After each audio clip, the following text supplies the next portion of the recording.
अभिभाषण पर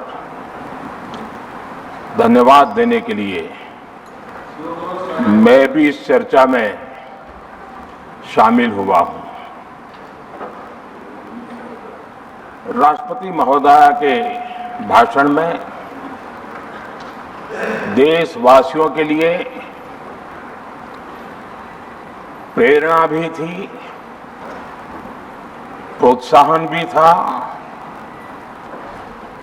और एक प्रकार से सत्य मार्ग को पुरस्कृत भी किया गया था। आदरणीय सभापति जी, पिछले 2-2.5 दिन में इस चर्चा में करीब 70 माननीय सांसदों ने अपने विचार रखे हैं। इस चर्चा को समृद्ध बनाने के लिए राष्ट्रपति महोदया के अभिभाषण को व्याख्यायित करने में आप सभी माननीय सांसदों ने जो योगदान दिया है, इसके लिए मैं आप सबका भी आभार व्यक्त करता हूं।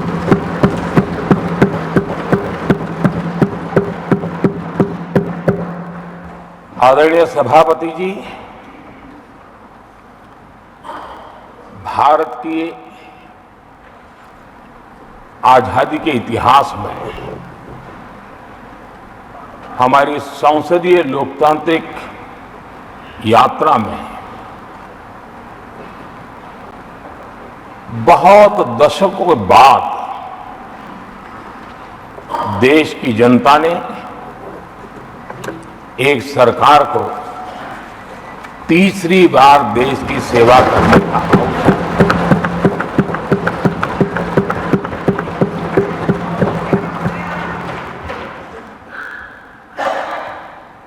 60 साल के बाद ये हुआ है कि 10 साल के बाद कोई एक सरकार फिर से उसकी वापसी हुई है। और मैं जानता हूं कि भारत के लोकतंत्र की 6 दशक के बाद आई हुई घटना असामान्य घटना है। और कुछ लोग जानबूझ करके उससे अपना मुंह फेर करके बैठे रहे। कुछ लोगों को समझ नहीं आया और जिनको समझ आया उन्होंने हो हल्ला उस दिशा में किया कि ताकि देश की जनता की इस विवेक बुद्धि पर, देश की जनता के इस महत्वपूर्ण निर्णय पर कैसे छाया कर दी जाए, कैसे उसको ब्लैकआउट किया जाए, इसकी कोशिश हुई। लेकिन मैं पिछले 2 दिन से देख रहा हूं कि आखिर तक पराजय भी स्वीकार हो रहा है और दबे मन से, कम मन से विजय भी स्वीकार हो रहा है।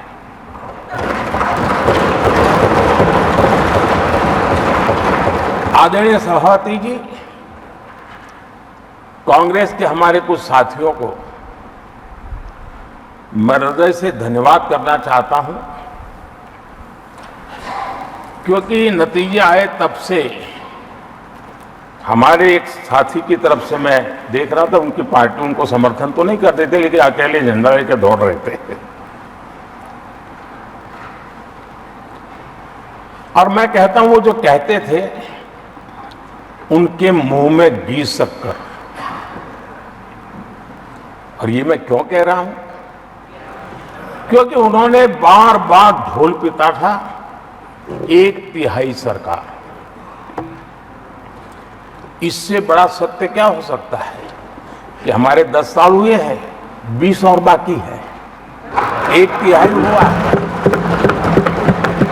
1/3 हुआ है, 2/3 बाकी। और इसलिए उनकी इस भविष्यवाणी को लिए मैं उनके मुंह में घी सकता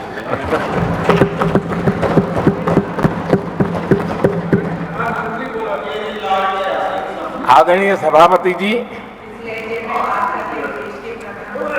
10 वर्षों के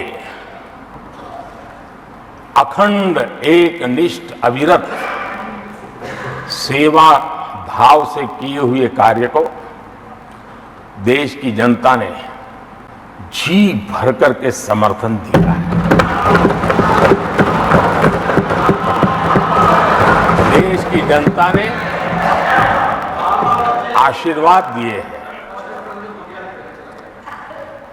आदरणीय सभापति जी, इस चुनाव में देशवासियों की विवेक बुद्धि पर गर्व होता है, क्योंकि उन्होंने प्रोपेगेंडा को परास्त कर दिया है।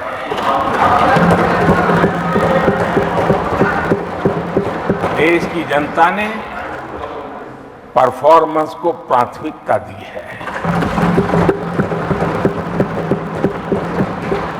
भ्रम की राजनीति को देशवासियों ने ठुकराया है और भरोसे की राजनीति पर विजय की मोहर लगा।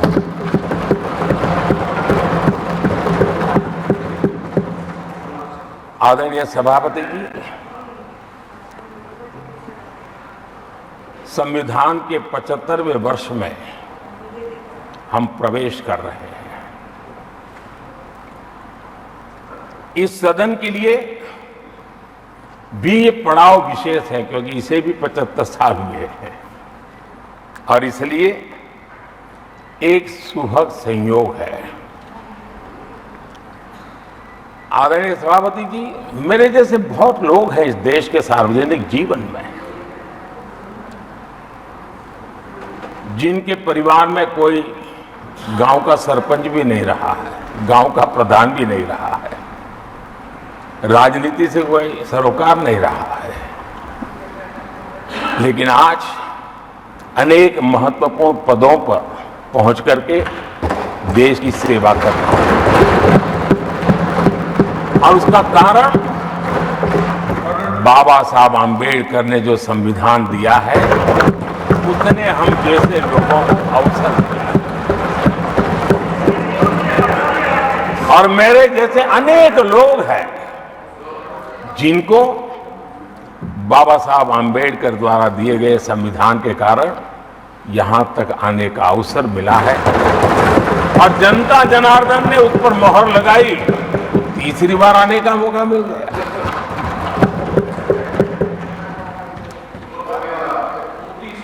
आदरणीय सभापति जी, संविधान हमारे लिए ये कोई आर्टिकल्स का कंपाइलेशन मात्र नहीं है, हमारे लिए उसका स्पिरिट भी और उसके शब्द भी बहुत मूल्यवान है।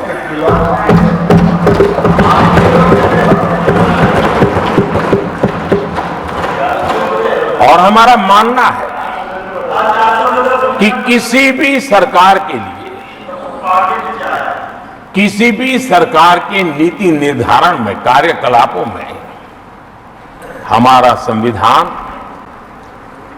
लाइट हाउस का काम करता है, दिशा दर्शक का काम करता है, हमारा मार्गदर्शन करता है। आदरणीय सभापति जी, मुझे याद है मैंने जब लोकसभा में हमारी सरकार की तरफ से कहा गया कि हम 26 नवंबर को संविधान दिवस के रूप में मनाएंगे, तो मैं हैरान हूं जो आज संविधान की प्रत लेकर के कूदते रहते हैं, दुनिया में लहराते रहते हैं, उन लोगों ने विरोध किया था 26 जनवरी तो है, तो संविधान दिवस क्यों लाए? और आज संविधान दिवस के माध्यम से आज संविधान दिवस के माध्यम से देश के स्कूल कॉलेजेस में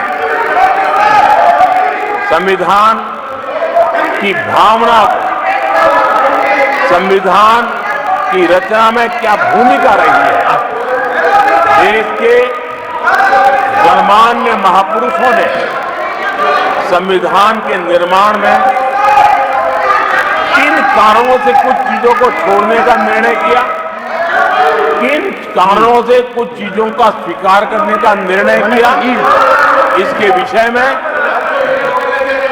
हमारे स्कूल कॉलेजेस में विस्तार से चर्चा हो, निबंध स्पर्धाएं हो, चर्चा सभाएं हो, एक व्यापक रूप से संविधान के प्रति आस्था का भाव जगे और संविधान के प्रति समझ विकसित हो। देशवासियों के लिए आने वाला पूरा कालखंड संविधान हमारी सबसे बड़ी प्रेरणा रहे, इसके लिए हम कोशिश करते रहे हैं। और अब जब 75 वर्ष में प्रवेश कर रहे हैं तो हमने इसे एक जन उत्सव के रूप में राष्ट्रव्यापी उत्सव मनाने का तय किया और इसे देश के कोने कोने में संविधान की भावना को, संविधान के पीछे जो मकसद है उसके विषय में भी देश को अवगत कराने का प्रयास है। आदरणीय सभापति जी,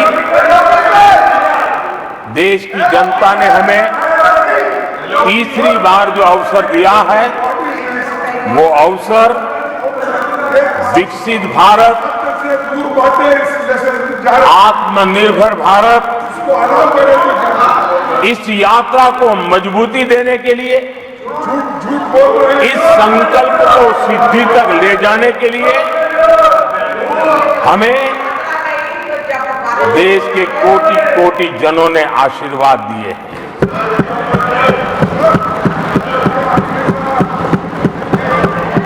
आदरणीय सभापति जी, ये चुनाव 10 वर्ष की सिद्धियों पर तो मोहर है ही, लेकिन ये चुनाव भविष्य के संकल्पों के लिए भी देश की जनता ने हमें चुना, क्योंकि देश की जनता का एकमात्र भरोसा हम पर होने के कारण आने वाले सपनों को, संकल्पों को सिद्ध करने के लिए हमें अवसर दिया। आदरणीय सभापति जी, देश भली भांति जानता है, देश ने पिछले 10 वर्षों में हमारे देश की अर्थव्यवस्था को 10 नंबर से 5 नंबर पर पहुंचाने में सफलता पाई और जैसे जैसे नंबर निकटता की सिद्धि की ओर पहुंचता है, एक की तरफ पहुंचता है, तो चुनौतियां भी बढ़ती हैं और कोरोना के कठिन कालखंड के बावजूद, संघर्ष की वैश्विक परिस्थितियों के बावजूद, तनाव के वातावरण के बावजूद भी हम हमारे देश की अर्थव्यवस्था को 10 नंबर से आज विश्व में 5 नंबर पर पहुंचाने में सफल।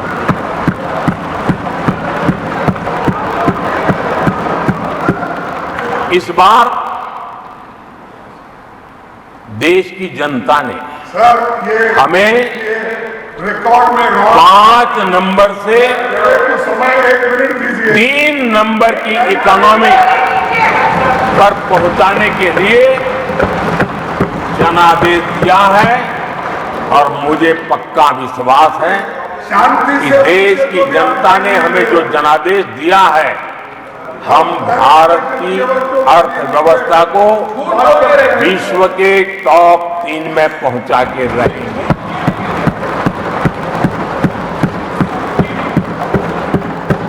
मैं जानता हूं आदरणीय सभापति जी, यहां कुछ ऐसे विद्वान हैं जो ये मानते हैं कि इसमें क्या है, ये तो होने ही वाला है, ये तो अपने आप तीसरे नंबर पे पहुंचने वाली है, ये तो अपने आप हो ही जाएगा। ऐसे विद्वान हैं। अब ये लोग ऐसे हैं जिन्होंने ऑटो पायलट मोड पे सरकार चलाने का या तो रिमोट पायलट पर सरकार चलाने का उनको आदी है, इसलिए वो कुछ करना धरने में विश्वास नहीं करते हैं। वो कुछ करने धरने में विश्वास नहीं करते, वो इंतजार करना जानते हैं। लेकिन हम परिश्रम में कोई कमी नहीं रखेंगे।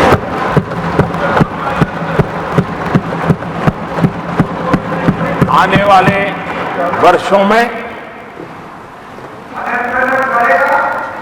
पिछले 10 वर्षों में हमने जो किया है उसको गति भी बढ़ाएंगे, उसका विस्तार भी बढ़ाएंगे और गहराई भी होगी, ऊंचाई भी होगी और हम इस संकल्प को पूरा करेंगे।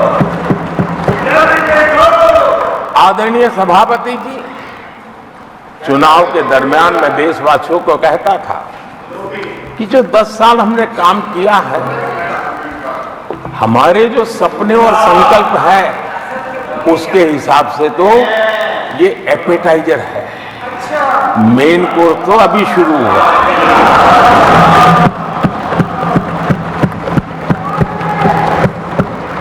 आदरणीय सभापति जी, आने वाले 5 साल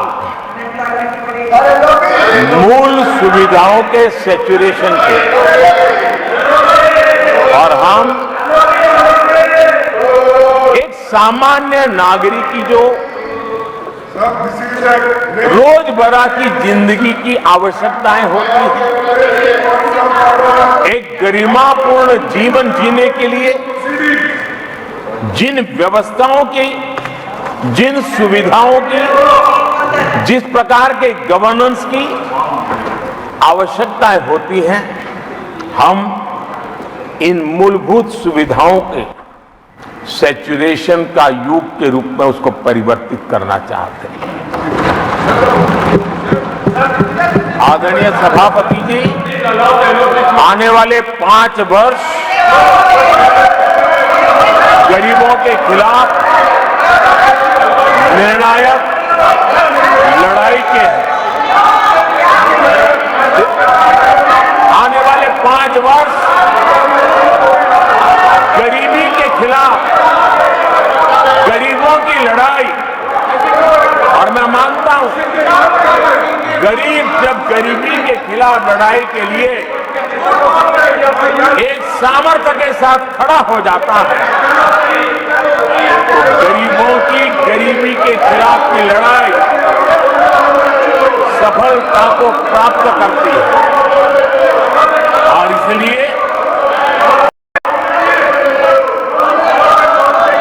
गरीबी के खिलाफ लड़ाई के निर्णायक वर्ष है और यह देश गरीबी के खिलाफ लड़ाई में विजयी होकर के रहेगा। ये पिछले 10 साल के अनुभव के आधार पर मैं बहुत विश्वास से कह सकता हूं।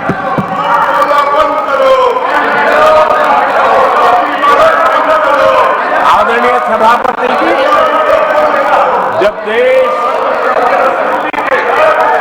दुनिया की तीसरी बड़ी इकोनॉमी बनेगा तो इसका लाभ, इसका प्रभाव जीवन के हर क्षेत्र पर पड़ने वाला है। विकास के विस्तार के अनेक अवसर उपलब्ध होने वाले हैं और इसलिए जब हम दुनिया की तीसरे नंबर की इकोनॉमी बनेंगे तब भारत के हर स्तर पर सकारात्मक प्रभाव तो होगा, लेकिन वैश्विक परिवेश में अभूतपूर्व प्रभाव पैदा होने वाला है।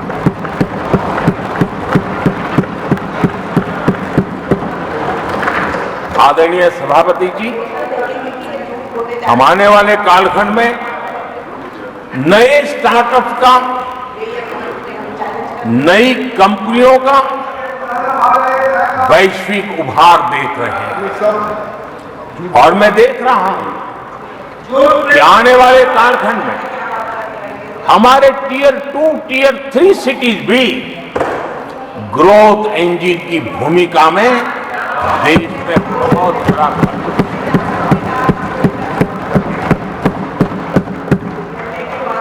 आदरणीय सभापति जी, ये शताब्दी टेक्नोलॉजी ड्रिवन शताब्दी और इसलिए हम कई नए सेक्टर्स में नए फुटप्रिंट्स भी अवश्य रूप से देखेंगे। आदरणीय सभापति जी, आने वाले 5 साल में पब्लिक ट्रांसपोर्ट में बहुत तेजी से बदलाव आने वाला है और इसका लाभ भारत के कोटि कोटि जनों को जल्द से जल्द मिले, उस दिशा में हम गंभीरता से आगे बढ़ना चाहते हैं। आदरणीय सभापति, भारत की विकास यात्रा में हमारे छोटे शहर, चाहे खेल जगत हो, चाहे शिक्षा जगत हो, चाहे इनोवेशन हो, चाहे पेटेंट की रजिस्ट्री हो, मैं साफ देख रहा हूं कि हमारे छोटे छोटे शहर, हजारों की तादाद में से शहर भारत में एक विकास का नया इतिहास गढ़ने वाले हैं।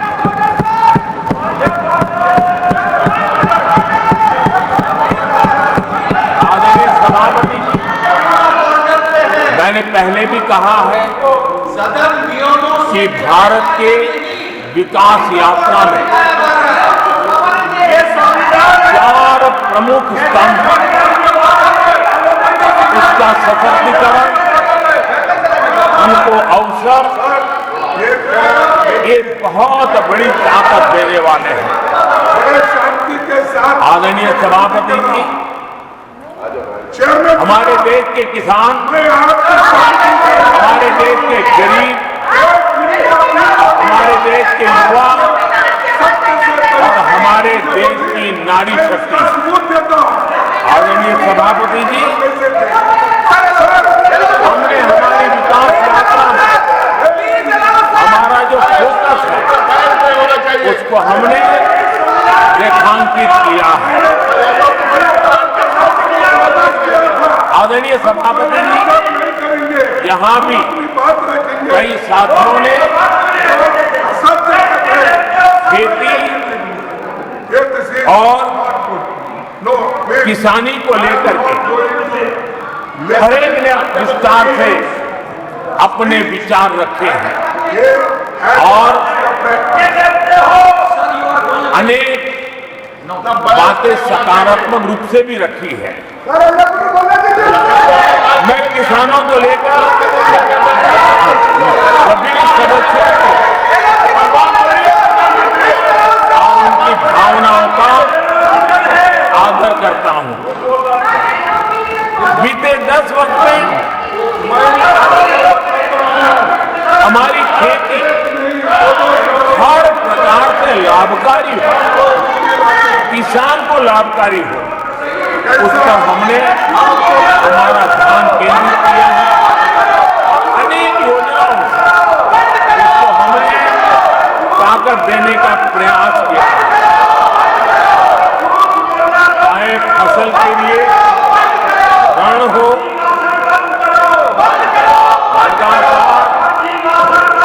नए बीज किसानों को उपलब्ध हो, खाद की कीमत उचित हो और फसल बीमा का लाभ पहले की सारी मुसीबतें दूर करते थे, किसानों को सरलता से चाहे एमएसपी पर खरीद की बात हो, हमने पुराने सारे रिकॉर्ड तोड़ करके किसानों को लाभ एक प्रकार से बीज से बाजार तक हमने किसानों के लिए हर व्यवस्था को बहुत माइक्रो प्लानिंग के साथ मजबूती देने का भरपूर भरसक प्रयास किया है और व्यवस्था को हमने चाक चौबंद किया है। आदरणीय सभापति जी, पहले हमारे देश में छोटे किसानों को किसान क्रेडिट कार्ड लोन पाना करीब करीब न के बराबर बहुत मुश्किल है, जबकि उनकी संख्या सबसे अधिक आज हमारी नीतियों के कारण, किसान क्रेडिट कार्ड के विस्तार के कारण, आदरणीय सभापति, हमने किसानी को एक व्यापक स्वरूप में देखा और उस व्यापक स्वरूप में हमने किसान क्रेडिट कार्ड पशुपालकों और मछुआरों को किसान क्रेडिट कार्ड का हमने लाभ मुहैया कराया है। और इसके हमारे किसानों का खेती के काम को, उसके विस्तार को भी मजबूती दी तो किसाने भी हमने काम किया। आदरणीय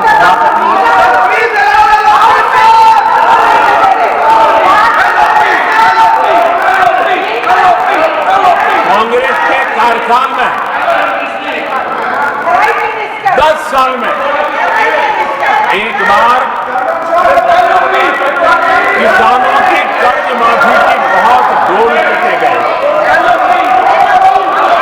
और एक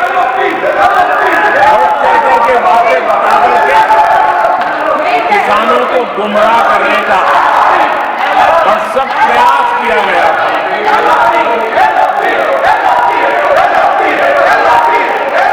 और 60,000 करोड़ की कर्ज माफी, उसका इतना हल्ला मचाया था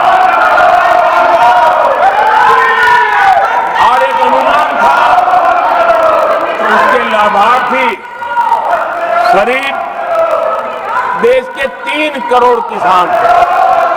सामान्य गरीब छोटे किसान का तो उसमें नामो निशान नहीं था। जिसको सबसे जरूरत थी, इसकी उनकी योजना में कोई परवाह नहीं थी और उन तक कोई लाभ पहुंच भी नहीं पाया था। लेकिन आदरणीय सभापति जी, जब किसान कल्याण हमारी सरकार के हृदय में, केंद्र में हो, तो नीतियां कैसी बनती है, कल्याण कैसे होता है, लाभ कैसे पहुंचता है, उसका मैं इस सदन को उदाहरण देना चाहता हूं। आदरणीय सभापति जी, हमने प्रधानमंत्री किसान सम्मान योजना चलाई I have to और go by the PM rules. किसान सम्मान योजना का You are लाभ aware of the rules.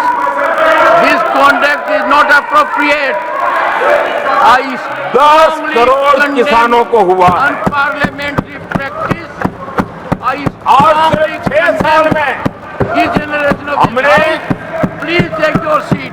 3 lakh crore रुपए To take their seats हम किसानों को दे चुके हैं। is unbecoming of your conduct. आदरणीय सभापति जी, Unbecoming of your conduct.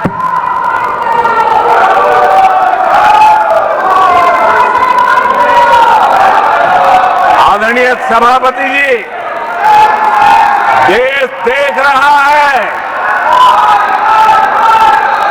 झूठ फैलाने वालों की सत्य सुनने की ताकत भी नहीं होती।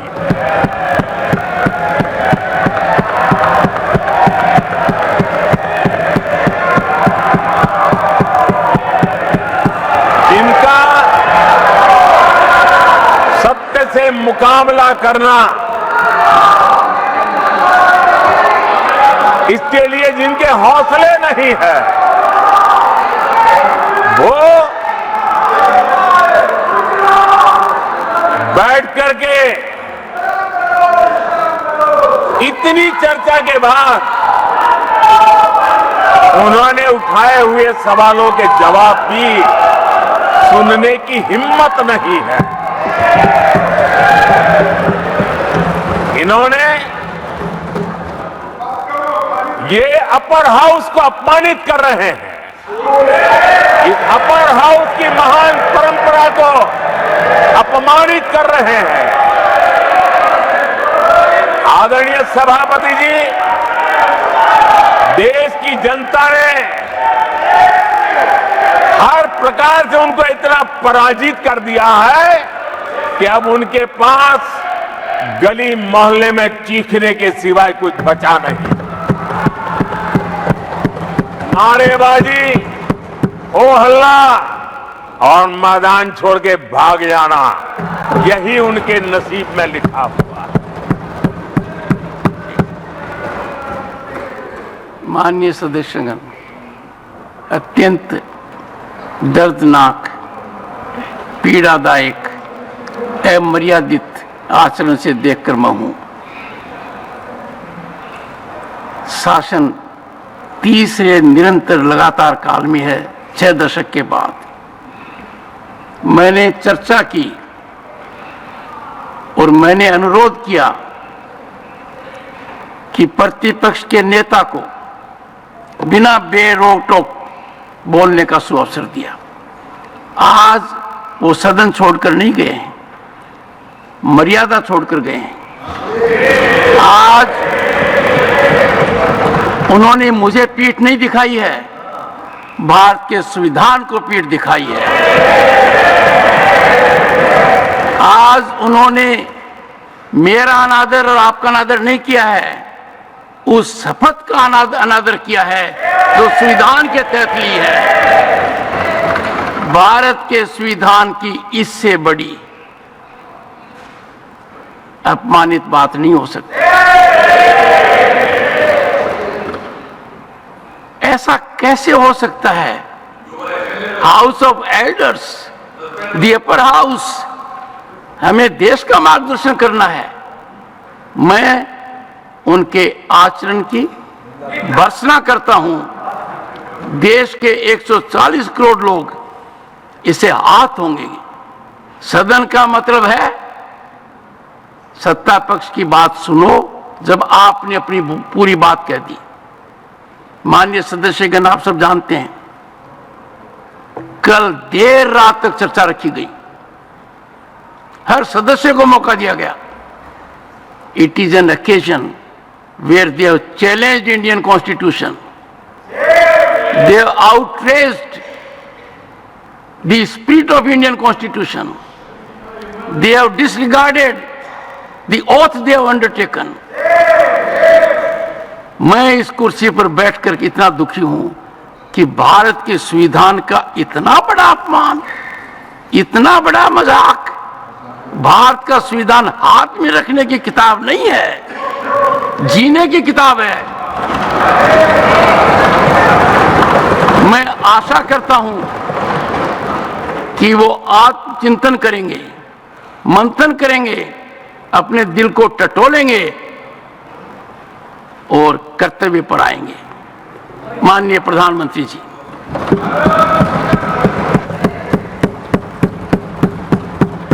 आदरणीय सभापति जी, आपकी वेदना मैं समझ सकता हूं। 140 करोड़ देशवासियों ने जो निर्णय दिया है, जो जनादेश दिया है, इसे ये पचा नहीं पा रहे हैं और कल उनकी सारी हरकतें फेल हो गई, तो आज उनका वो लड़ाई लड़ने का भी हौसला नहीं था और इसलिए वो मैदान छोड़ करके भाग गए हैं। आदरणीय सभापति जी, मैं तो कर्तव्य से बंधा हुआ हूं और न ही मैं यहां कोई डिबेट में स्कोर करने के लिए आया हूं। मैं तो देश का सेवक हूं, देशवासियों को मेरा हिसाब देना है, देश की जनता को मेरे पल पल का हिसाब देना, मैं उसे अपना कर्तव्य मानता हूं।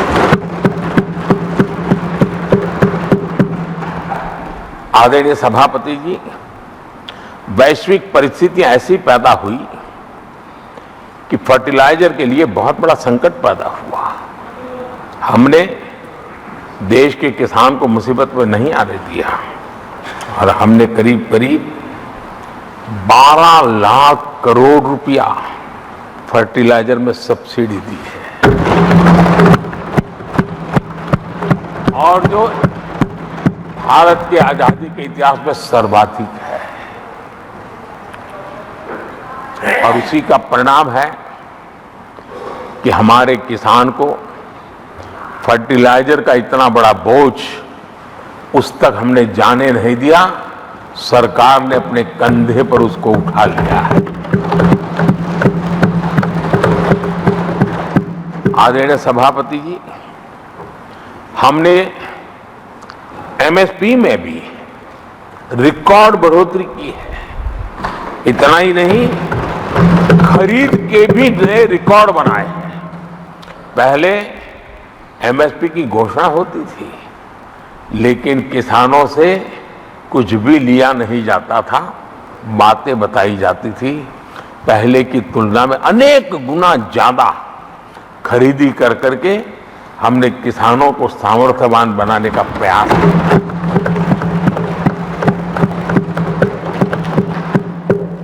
आदरणीय सभापति जी,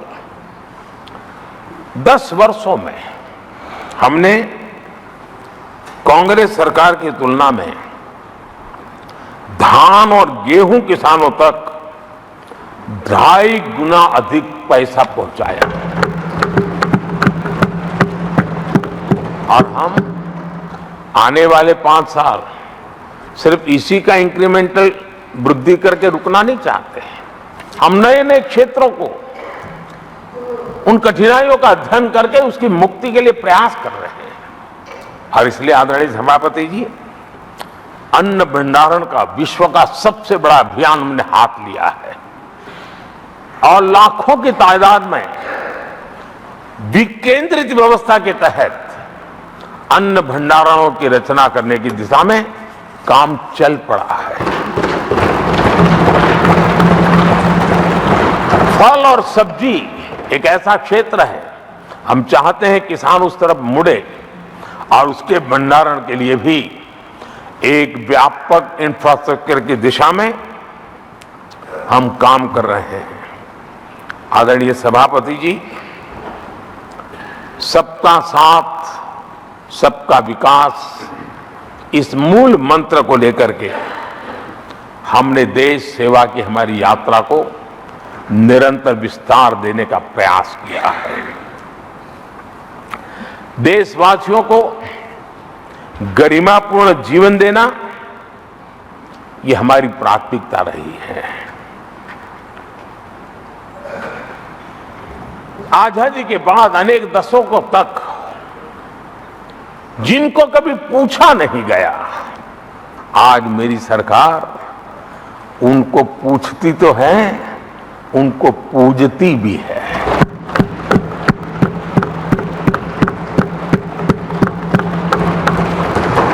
हमारे दिव्यांग भाई बहनों के साथ हमने मिशन मोड में उनकी कठिनाइयों को समझ करके माइक्रो लेवल पर उसको एड्रेस करने का प्रयास किया है और व्यवस्थाएं विकसित करने का प्रयास किया है ताकि वे गरिमापूर्ण जीवन जी सकें और कम से कम किसी का सहारा उनको लेना पड़े, इस दिशा में हमने काम किया है।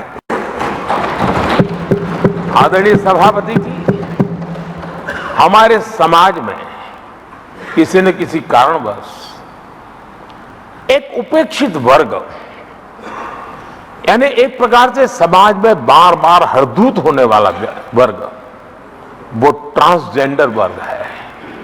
हमारी सरकार ने ट्रांसजेंडर साथियों के लिए कानून बनाने का काम किया है और जब पश्चिम की दुनिया के लोग ये सुनते हैं तो उनको भी गर्व होता है। जब भारत इतना प्रोग्रेसिव है, भारत की तरफ बड़े गर्व की नजर से देखा जाता है। हमने उनको मुख्य धारा में लाने का प्रयास शुरू किया है। आपने देखा होगा पद्मा अवार्ड में भी ट्रांसजेंडर को अवसर देने में हमारी सरकार आ गया। आदरणीय सभापति जी, हमारे गुमंत जनजातीय समुदाय, हमारे गुमंत साथी, हमारे बंजारा परिवार, उनके लिए एक अलग कल्याण बोर्ड बनाया है ताकि उनकी आवश्यकताओं को हम एड्रेस कर सकें और उनको भी एक स्थायी, सुरक्षित और संभावनाओं वाला जीवन प्राप्त हो, उस दिशा में हम काम कर रहे हैं। आदरणीय सभापति जी, हम एक शब्द लगातार सुनते आए हैं, पीबीटीजी, पीबीटीजी, पीबीटीजी। हमारे जनजातीय समूह में ये सबसे पीछे रहा हुआ और आजादी के इतने सालों के बाद भी जिन्होंने उनको निकट से देखा होगा, पता चलता है कि कैसी हालत में जीते हैं। उनकी तरफ किसी ने नहीं देखा। हमने एक विशेष व्यवस्था की है और पीएम जनमन योजना के तहत 24,000 करोड़ रुपए, ये समुदाय बिखरा हुआ है, छोटी संख्या में है, वोट की उनकी ताकत नहीं है और यहां देश की परंपरा है जिसकी वोट की ताकत है उसी की चिंता करना, लेकिन समाज के ऐसे अति पिछड़े लोगों की कोई चिंता नहीं करता था। हमने वो चिंता की है क्योंकि हम वोट की राजनीति नहीं करते हैं, हम विकास की राजनीति करते हैं। आदरणीय सभापति जी, हमारे देश में पारंपरिक पारिवारिक कौशल्य भारत की विकास यात्रा का और व्यवस्था का एक अंग रहा है। जो हमारा विश्वकर्मा समूह है, जिनके पास परंपरागत से हुनर है और जो समाज की आवश्यकताओं को पूरी करता है, लेकिन उनको कभी एड्रेस नहीं किया गया। हमने करीब करीब 13,000 करोड़ रुपए की योजना से विश्वकर्मा समुदाय को आधुनिकता की तरफ ले जाना, उनके अंदर प्रोफेशनलिज्म आई। आदरणीय सभापति जी, गरीबों के नाम पर बैंकों का राष्ट्रीयकरण तो कर दिया गया था, लेकिन मेरे रेहड़ी पटरी वालों को कभी बैंक के दरवाजे तक देखने की हिम्मत नहीं होती थी, हालत थी। पहली बार देश में पीएम स्वनिधि योजना के तहत रेहड़ी पटरी वालों की चिंता की गई है और आज वो ब्याज के कुचक्र से बाहर आकर के अपने परिश्रम से और ईमानदारी से जो रेहड़ी पटरी वालों को बैंकों से लोन मिले हैं, वे लगातार, बैंक वाले भी खुश हैं, लेने वाले भी खुश हैं और जो कल फुटपाथ पर रेहड़ी बैठता था, आज एक छोटी दुकान दिशा में बनाने की दिशा में आगे बढ़ रहा है। जो पहले खुद मजदूरी करता था, आज एक आध दो को रोजगार देने की दिशा में काम कर रहा है। और यही कारण है कि गरीब हो, दलित हो, पिछड़े हो, आदिवासी हो, महिला हो, उन्होंने हमारा भारी समर्थन किया है। आदरणीय सभापति जी, हम विमेन लेड डेवलपमेंट की बात करते हैं। दुनिया के प्रगतिशील देशों के लिए भी विमेन डेवलपमेंट तो बहुत स्वाभाविक स्वीकार करते हैं, लेकिन विमेन लेड डेवलपमेंट की बात करते हैं तो उनके भी उत्साह में थोड़ी कमी नजर आती है। ऐसे समय भारत ने नारा नहीं, निष्ठा के साथ विमेन लेड डेवलपमेंट की ओर कदम बढ़ाए और महिला सशक्तिकरण का लाभ आज दिख रहा है, हर क्षेत्र में दिख रहा है और भारत की विकास यात्रा में वो कंट्रीब्यूट कर रहा है। मैं आदरणीय सांसद सुधा मूर्ति जी का आभार व्यक्त करता हूं कि कल उन्होंने चर्चा में महिलाओं के आरोग्य के विषय पर बल दिया था और उसका महात्म्य क्या है, उसकी आवश्यकता क्या है, उस पर बड़े विस्तार से उन्होंने कहा था। और उन्होंने एक बात ये भी बड़ी इमोशनल बताई थी कि मां अगर चली गई तो उसका कोई उपाय नहीं होता, फिर नहीं मिल सकती। ये भी बड़ी भावात्मकता से उन्होंने बताया था।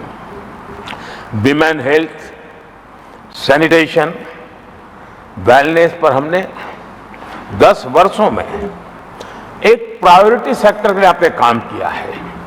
आदरणीय सभापति जी, टॉयलेट हो, सैनिटरी पैड्स हो, गैस कनेक्शन हो, प्रेगनेंसी के दौरान वैक्सीनेशन की व्यवस्था हो और इसका फायदा हमारे देश की माताओं बहनों को मिला है। आदरणीय सभापति जी, आरोग्य के साथ साथ महिलाएं आत्मनिर्भर बने, उस दिशा में भी हम लगातार काम कर रहे हैं। बीते वर्षों में हमने जो 4 करोड़ घर बनाए हैं, उसमें से ज्यादातर घर हमने महिलाओं के नाम पर रखे। बैंकों में खाते खुलने से, मुद्रा और सुकन्या समृद्धि जैसी योजना से आर्थिक फैसलों में महिलाओं की भूमिका भी बढ़ी है, भागीदारी भी बढ़ी है और एक प्रकार से वो परिवार में भी अब निर्णय प्रक्रिया का हिस्सा बनने लगी है।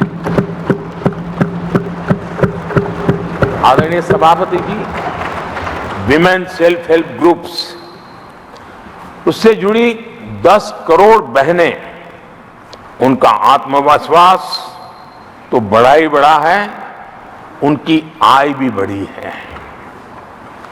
अभी तक 1 करोड़ बहनें जो ये सेल्फ हेल्प ग्रुप में काम करती हैं, छोटा छोटा गांव में कारोबार करती है, मिल करके करती है, किसी गांव वालों की भी नजर नहीं जाती इनकी तरफ। आज मैं बड़े गर्व से कह सकता हूं कि उन्हीं में से 1 करोड़ बहनें लखपति दीदी बनी और हम आने वाले समय में ये आंकड़ा 3 करोड़ बहनों को लखपति दीदी बनाने की दिशा में बढ़ा रहे हैं। आदरणीय सभापति जी, सरकार का प्रयास है कि हर नए सेक्टर को हमारी महिलाएं लीड करें, वो अगुवाई करें, उस दिशा में हम प्रयास कर रहे हैं। नई टेक्नोलॉजी आती है, लेकिन महिलाओं के नसीब बहुत बहुत आखिर में आती है। हमारी कोशिश है कि नई टेक्नोलॉजी का पहला अवसर हमारी महिलाओं के हाथ लगे और वे इसको नमो ड्रोन दीदी, ये अभियान बहुत सफलतापूर्वक आगे बढ़ा है और आज गांव में किसानों को मदद करने का टेक्नोलॉजी के माध्यम से काम गांव की हमारी महिलाएं कर रही। और मैं जब उनसे बात कर रहा तो मुझे कह रही है, अरे साहब हम तो कभी साइकिल भी नहीं चलाना जानते थे, आपने हमें पायलट बना दिया है और पूरा गांव हमें पायलट दीदी के नाम से जानने लगा। और इस गरिमापूर्ण बात उनके जीवन में आगे बढ़ने के लिए बहुत बड़ी ताकत बन जाता है, एक बहुत बड़ा ड्राइविंग फोर्स बन जाता है।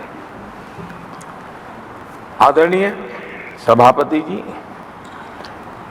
देश का दुर्भाग्य है कि ऐसे संवेदनशील मामलों में भी राजनीति जब होती है तब देशवासियों को और विशेषकर महिलाओं को अकल्प पीड़ा होती है। ये जो महिलाओं के साथ होते अत्याचार में विपक्ष का जो सिलेक्टिव रवैया है, ये सिलेक्टिव रवैया बहुत ही चिंताजनक है। आदरणीय सभापति जी, मैं आपके माध्यम से देश को बताना चाहता हूं, मैं किसी राज्य के खिलाफ नहीं बोल रहा हूं, न ही मैं कोई राजनीतिक स्कोर करने के लिए बोल रहा हूं, लेकिन कुछ समय पहले मैंने बंगाल से आई कुछ तस्वीरों को सोशल मीडिया पे वीडियो देखा। एक महिला को वहां सरेआम सड़क पर पीटा जा रहा है। वो बहन चीख रही है, लेकिन वहां खड़े हुए कोई उसकी मदद के लिए नहीं आ रहा है, वीडियो बनाने में लगे हुए हैं। और जो घटना संदेश खली में हुई, जिसकी तस्वीरें रोंगटे खड़े करने वाली है, लेकिन बड़े बड़े दिग्गज मैं सुन रहा हूं कल से, इसके लिए पीड़ा उनके शब्दों में भी नहीं झलक रही है। इससे बड़ा शर्मिंदगी का दुखद चित्र क्या हो सकता है? और जो अपने आप को बहुत बड़े प्रगतिशील नारी नेता मानते हैं, वो भी मुंह पे ताले लगा करके बैठ गए, क्योंकि संबंध उनके राजनीतिक जीवन से जुड़े किसी दल से है या उस राज्य से है, और इसलिए आप महिलाओं पर हो रही पीड़ा को चुपचाप हो जाए।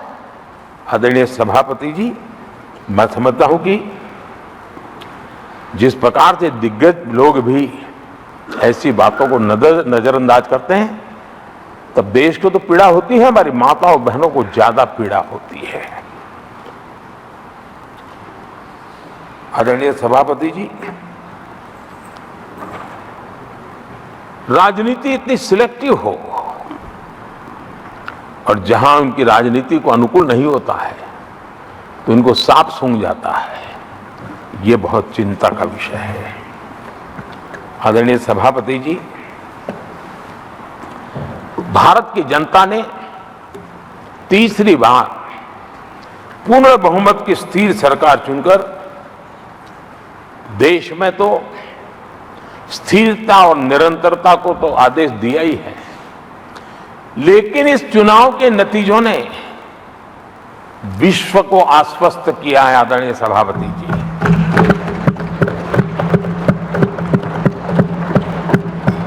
और इस नतीजों के कारण भारत विश्व भर के निवेशकों के लिए एक बहुत बड़ा आकर्षण का केंद्र बनकर के उभर रहा है। इफ्स और बट्स का समय पूरा हो चुका है और भारत में विदेश का निवेश भारत के नौजवानों के लिए रोजगार के नए अवसर लेके आता है, भारत के युवाओं के टैलेंट को विश्व के मंच पर ले जाने का एक अवसर बन जाता है। आदरणीय सभापति जी, honourable prime minister, honorable members, the reply to the discussion on the motion of thanks on the President's address is underway. If the House agrees, the lunch hour may be dispensed with to conclude the discussion. Do I have the leave of the House to dispense with the lunch hour today? Honorable Prime Minister, आपने मुझे भी एक मौका दिया है जो मेरे से पहले एक चेयरमैन को ही मिला है, to listen to the prime minister in his third term replying to the president's address.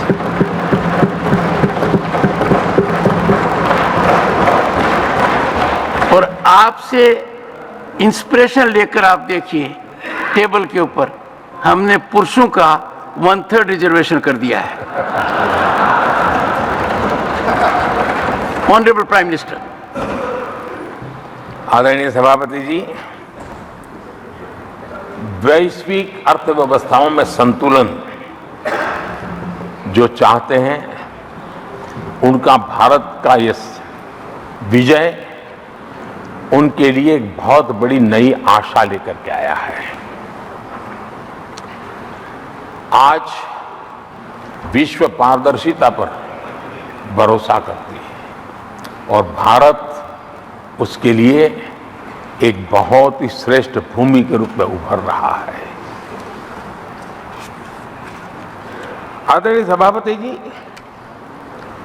इस चुनाव नतीजों से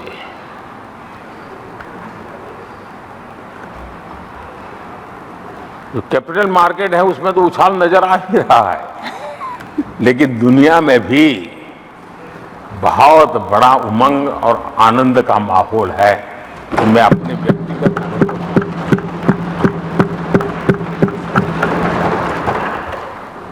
लेकिन इस बीच हमारे कांग्रेस के लोग भी खुशी में मगन है। मैं समझ नहीं पाता हूं कि ये खुशी का कारण क्या है, और इस पर कई सवाल है। क्या ये खुशी हार की हैट्रिक पर है? क्या ये खुशी नर्वस 90 के शिकार होने पर है? क्या ये खुशी एक और असफल लॉन्च की है? आदरणीय सभापति जी, मैं देख रहा था ये उत्साह उमंग से खड़गे जी भी बड़े नजर आ रहे थे, लेकिन शायद खड़गे जी ने उनकी पार्टी की बड़ी सेवा की है, क्योंकि जो ये पराजय का ठिकरा जिन पर फूटना चाहिए था उनको उन्होंने बचा लिया और खुद दीवार पर के खड़े हो गए।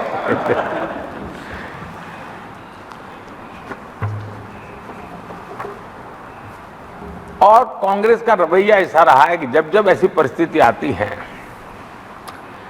तो दलित को, पिछड़े को ही ये मार झेलनी पड़ती है और वो परिवार बच निकल जाता है। इसमें भी यही नजर आ रहा है। इन दिनों आपने देखा होगा लोकसभा में स्पीकर के चुनाव का मसला हुआ, उसमें भी पराजय तो तय थी, लेकिन आगे किसको किया? तो एक दलित को बड़ी चलाने के लिए खेल खेला उन्होंने। उनको मालूम था कि वो पराजित होने वाले, लेकिन उन्हीं को आगे किया। राष्ट्रपति उपराष्ट्रपति पद के चुनाव थे तो 2022 में उन्होंने उपराष्ट्रपति पद के लिए सुशील कुमार शिंदे जी को आगे किया, उनको मरवा दिया। दलित मरे, उनका कुछ जाता नहीं है। 2017 में हार तय थी तो उन्होंने मीरा कुमार को लगा दिया। पराजय हुआ, उनको पराजय झेलना पड़ा। कांग्रेस की एससी, एसटी, ओबीसी ये विरोधी मानसिकता है, जिसके कारण ये पूर्व राष्ट्रपति श्री रामनाथ कोविंद जी का अपमान करते रहे। इसी मानसिकता के कारण देश की पहली आदिवासी महिला राष्ट्रपति को भी उन्होंने अपमानित करना, विरोध करने में कोई कमी नहीं दी और ऐसे शब्दों का प्रयोग किया जो कोई नहीं कर सकता है। आदरणीय सभापति जी, ये संसद, ये उच्च सदन सार्थक वाद, विवाद, संवाद और इस मनोमंथन में से अमृत निकाल करके देशवासियों देने के लिए है। ये देश का सबसे बड़ा मंच माना जाएगा। लेकिन जब मैंने कई वरिष्ठ नेताओं की बातें सुनी पिछले 2 दिन में, सिर्फ मुझे ही नहीं पूरे देश को निराशा हुई है। यहां कहा गया कि ये देश के इतिहास का पहला चुनाव था जिसका मुद्दा संविधान की रक्षा था। मैं जरा उन्हें याद कराना चाहता हूं। क्या अब भी ये फेक नैरेटिव चलाते रहोगे क्या आप भूल गए 1977 का चुनाव? अखबार बंद थे, रेडियो बंद थे, बोलना भी बंद था और एक ही मुद्दे पर देशवासियों ने वोट किया था। लोकतंत्र की पुनर्स्थापना के लिए वोट किया था। संविधान की रक्षा के लिए पूरे विश्व में इससे बड़ा कभी चुनाव नहीं हुआ है और भारत के लोगों की रगों में लोकतंत्र किस प्रकार से जीवित है वो 1977 के चुनाव ने दिखा दिया। लेकिन आप गुमराह कर रहे हो देश को। मैं मानता हूं कि संविधान की रक्षा का वो सबसे बड़ा चुनाव था और उस समय देश की विवेक बुद्धि ने संविधान की रक्षा के लिए उस समय सत्ता पर बैठे हुए लोगों को उखाड़ करके फेंक दिया था। और इस बार अगर संविधान की रक्षा का चुनाव था तो देशवासियों ने संविधान की रक्षा के लिए हमें योग्य पाया है। संविधान की रक्षा के लिए देशवासियों को हम पर भरोसा है। कहां अगर संविधान की रक्षा को कोई कर सकता है तो यही लोग कर सकते हैं और देशवासियों ने हमें जनादेश दिया है। आदरणीय सभापति जी,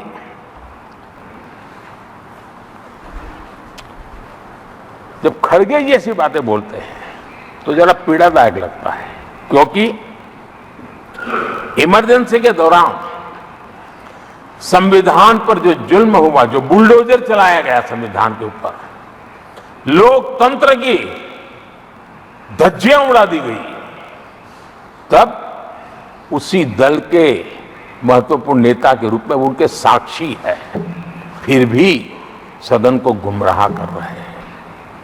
आदरणीय सभापति जी, आपातकाल को मैंने बहुत निकट से देखा है। करोड़ों लोगों को कल्पना भार की यातनाएं दी गई है, उनका जीना मुश्किल कर दिया गया था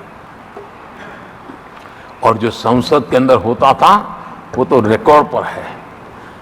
भारत के संविधान की बातें करने वालों को मैं पूछता हूं, जब आपने लोकसभा को 7 साल चलाया था, लोकसभा का कार्यकाल 5 साल है, वो कौन सा संविधान था जिसको लेकर के आपने 7 साल तक सत्ता की मौज ली और लोगों पर जुल्म करते रहे? और आप संविधान हमें सिखाते हो? आदरणीय सभापति जी,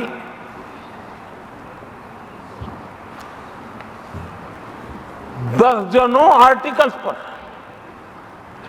यानी संविधान की आत्मा को छिन्न विच्छिन्न करने का पाप इन्हीं लोगों ने उस कालखंड में किया था। 38वां, 39वां और 42वां संविधान संशोधन, और उस संशोधन में यानी मिनी कॉन्स्टिट्यूशन, यानी मिनी कॉन्स्टिट्यूशन के रूप में कहा जाता था। ये सब क्या था? आपके मुंह में संविधान की रक्षा शब्द शोभा नहीं देता है। ये पाप कर करके आप बैठे हुए लोग हो। इमरजेंसी में पिछली सरकार में 10 साल ये कैबिनेट में थे खड़गे जी, क्या हुआ था? प्रधानमंत्री संवैधानिक पद है, प्रधानमंत्री के पद के ऊपर एनएसी बैठ जाना, ये कौन से संविधान में से लाए थे व्यवस्था? किस संविधान में से बनाया था आप लोगों ने? आपने देश के प्रधानमंत्री पद की गरिमा को चकनाचूर कर दिया था और रिमोट पायलट बनकर के आप उसके माथे पर बैठ गए थे। कौन सा संविधान आपको अनुमति देता है?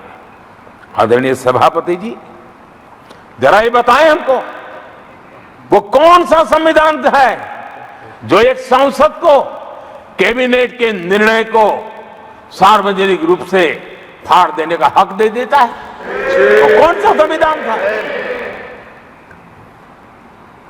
किस हैसियत से फाड़ा गया था? आदरणीय सभापति जी, हमारे देश में लिखित रूप में प्रोटोकॉल की व्यवस्था है।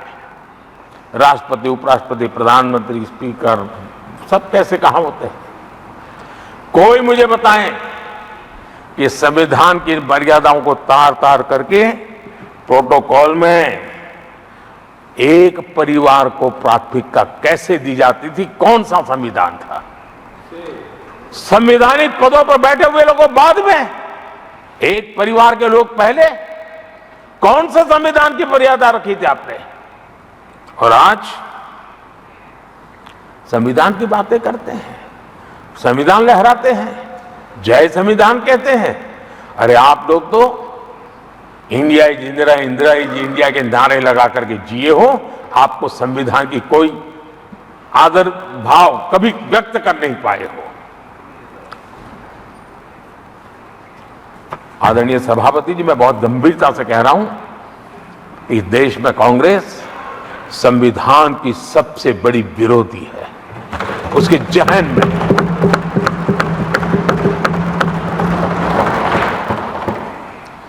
आदरणीय सभापति जी, इस पूरी चर्चा के दरमियान उनको 200-500 साल की बातें करने का तो हक है, लेकिन इमरजेंसी की बात निकली तो वो बहुत पुराना हो गया। क्या आपके पाप पुराने हो जाते हैं तो खत्म हो जाते हैं क्या? आदरणीय सभापति जी, इस हाउस में कोशिश की गई संविधान की बात करना, लेकिन इमरजेंसी को कभी भी आने नहीं देना, ये चर्चा करने का अनुभव है। लेकिन ये देश, इनके साथ जो लोग बैठे हैं उसमें भी बहुत लोग हैं जो इमरजेंसी के भुक्तभोगी रहे हैं,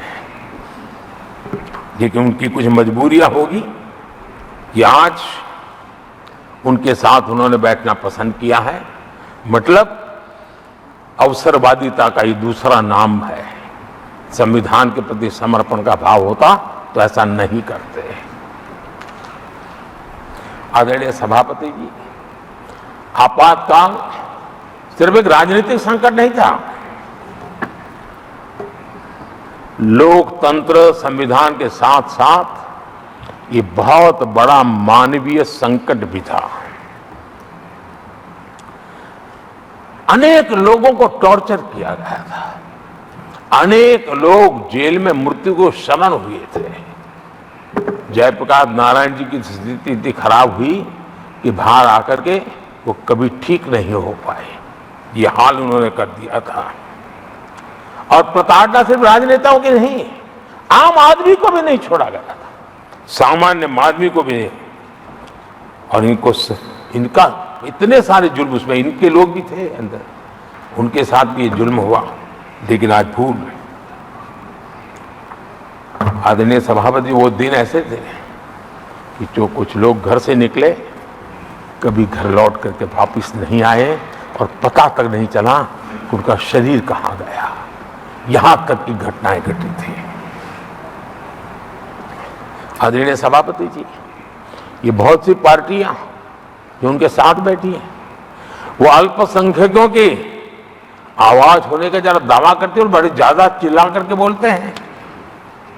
क्या कोई मुजफ्फरनगर और तुर्कमान गेट, वहां अल्पसंख्यकों के साथ इमरजेंसी में क्या हुआ था, जरा याद करने की हिम्मत करते हैं क्या? बोलने की हिम्मत करते हैं क्या? आदरणीय सभापति जी, और ये कांग्रेस को क्लीन चिट दे रहे हैं।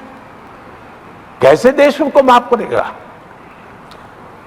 ये शर्मनाक है कि ऐसी तानाशाही को भी आज सही कहने वाले लोग हाथ में संविधान की प्रत लेकर के अपने काले कारनामों को छुपाने की कोशिश कर रहे हैं।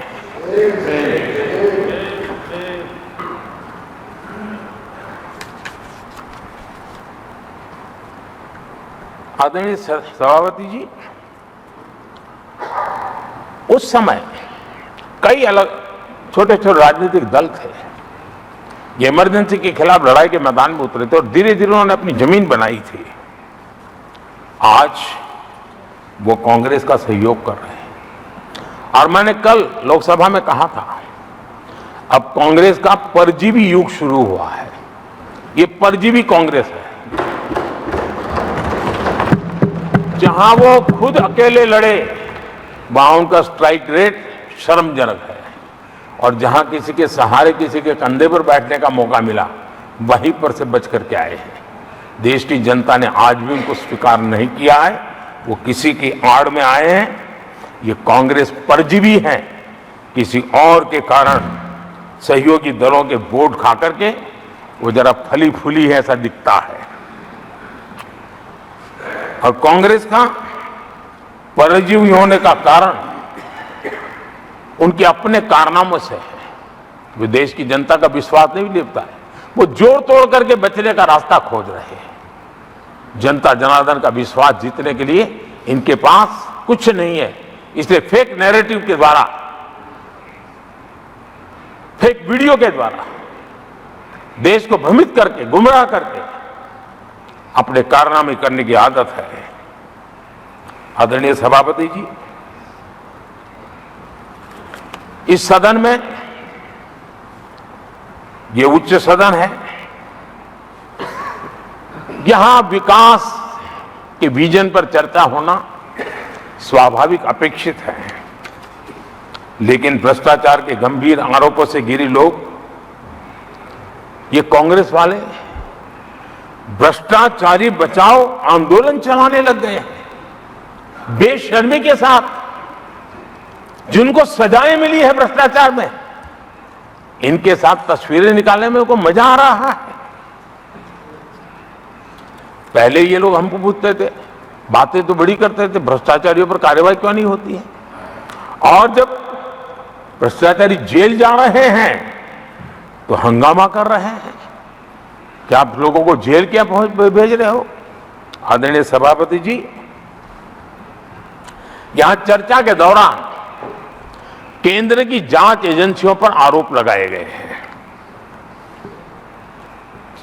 जांच एजेंसियों का ये सरकार दुरुपयोग कर रही है, ऐसा कहा गया है। आदरणीय सभापति जी, अब आप मुझे बताइए, भ्रष्टाचार करे आप, शराब घोटाला करे आप, बच्चों के क्लास के बनाने में घोटाला करे आप, पानी तक में घोटाला करे आप, आपकी शिकायत करे कांग्रेस, आपको कोर्ट में घसीट करके ले जाए कांग्रेस, और अब कार्रवाई हो तो गाली दे मोदी को।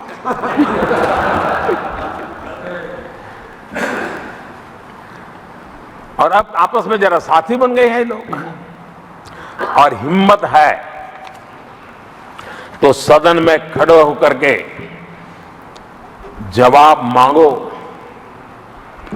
कांग्रेस पार्टी से मैं आप वालों से कहता हूं, कांग्रेस भी बताएं कि आपने प्रेस कॉन्फ्रेंस करके आपके घोटालों के इतने सारे सबूत देश के सामने रखे थे।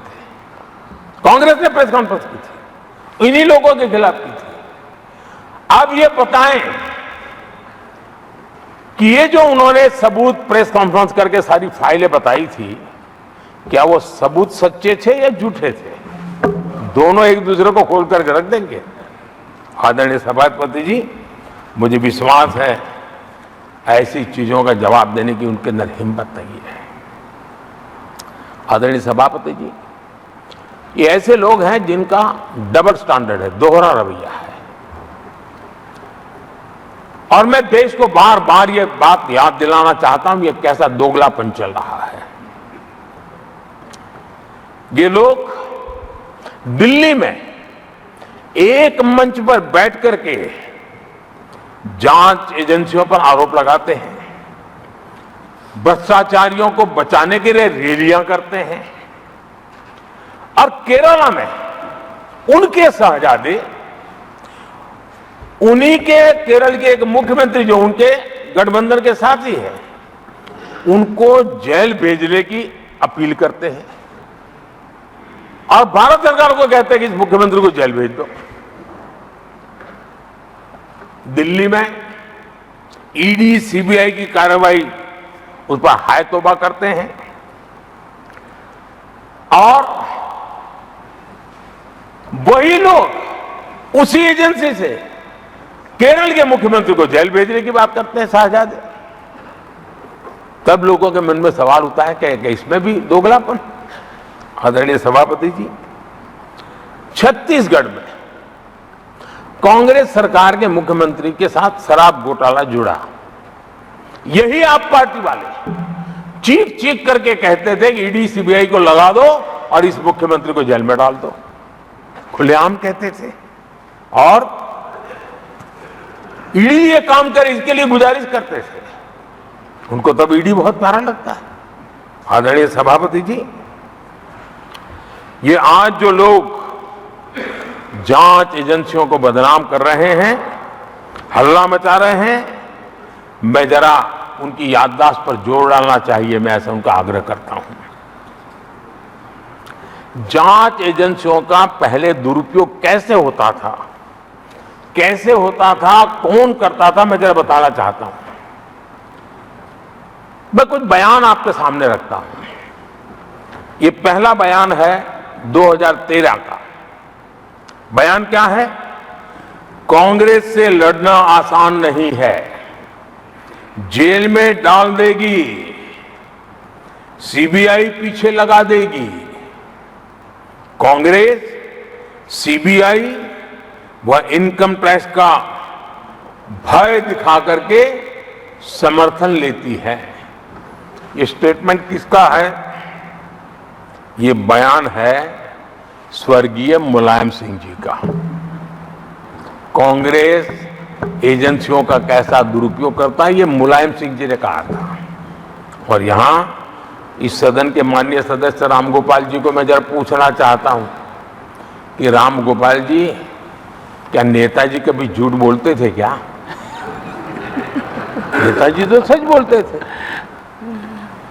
आदरणीय सभापति जी, मैं रामगोपाल जी को ये भी कहा जरा भतीजे को भी बताएं, क्योंकि उनको भी याद दिलाए कि राजनीति में कदम रखते ही भतीजे पर सीबीआई का फंदा लगाने वाले कौन थे, जरा याद दिला दें उनको, पता चलेगा। आदरणीय सभापति जी, मैं एक और बयान पढ़ता हूं। ये भी साल 2013 का है। The Congress had used the CBI to strike political bargains with many parties. और कौन कहते हैं? उनके कॉमरेड श्रीमान प्रकाश करात जी ने यह कहा हुआ है, 2013 में कहा। एजेंसियों का कौन दुरुपयोग करता था? एक और महत्वपूर्ण स्टेटमेंट में पढ़ता हूं और मैं याद दिलाना चाहता हूं स्टेटमेंट क्या है कि सीबीआई पिंजरे में बंद तोता है जो मालिक की आवाज में बोलता है। ये किसी राजनीतिक व्यक्ति का बयान नहीं है, ये हमारे देश की सुप्रीम कोर्ट ने यूपीए सरकार के समय कहा हुआ बयान है। एजेंसियों का दुरुपयोग कौन करता था, इसके जीते जागते सबूत आज मौजूद हैं। आदरणीय सभापति जी, भ्रष्टाचार के विरुद्ध लड़ाई ये मेरे लिए, मैं चुनाव हार जीत के लिए, भ्रष्टाचार के लिए लड़ाई नहीं लड़ रहा हूं। ये मेरा मिशन है, ये मेरा कन्विक्शन है और मैं मानता हूं कि भ्रष्टाचार एक ऐसी दिमक है जिसने देश को खोखला कर दिया है। इस देश को भ्रष्टाचार से मुक्ति दिलाने के लिए, भ्रष्टाचार के प्रति सामान्य मानव के मन में नफरत पैदा करने के लिए मैं जी जान से जुटा हुआ हूं और मैं इस पवित्र कार्य मानता हूं। 2014 में जब हमारी सरकार बनी तो हमने दो बड़ी बातें कही थी।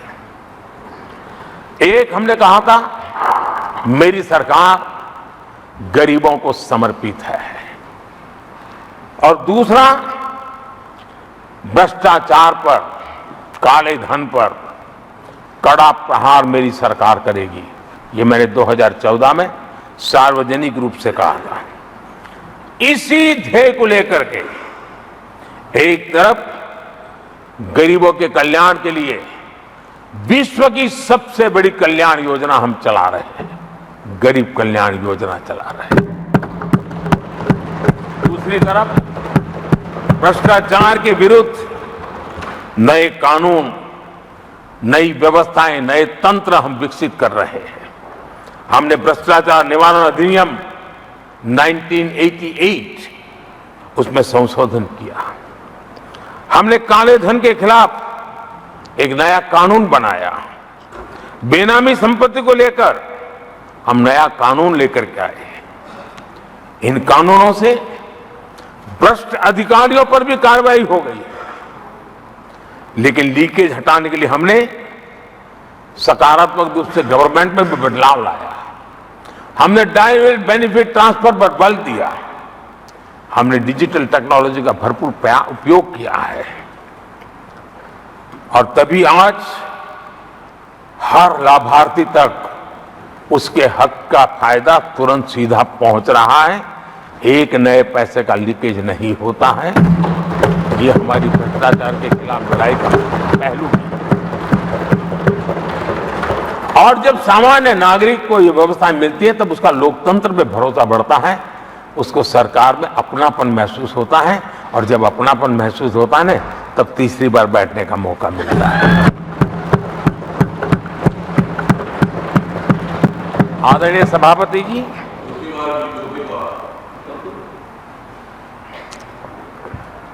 मैं निसंकोच रूप से कहना चाहता हूं, लाग लपेट नहीं रखता हूं, और मैं देशवासियों को भी कहना चाहता हूं कि मैंने एजेंसियों को भ्रष्टाचार और भ्रष्टाचारियों पर कड़ों से कठोर कार्रवाई करने के लिए खुली छूट दे के रखी है।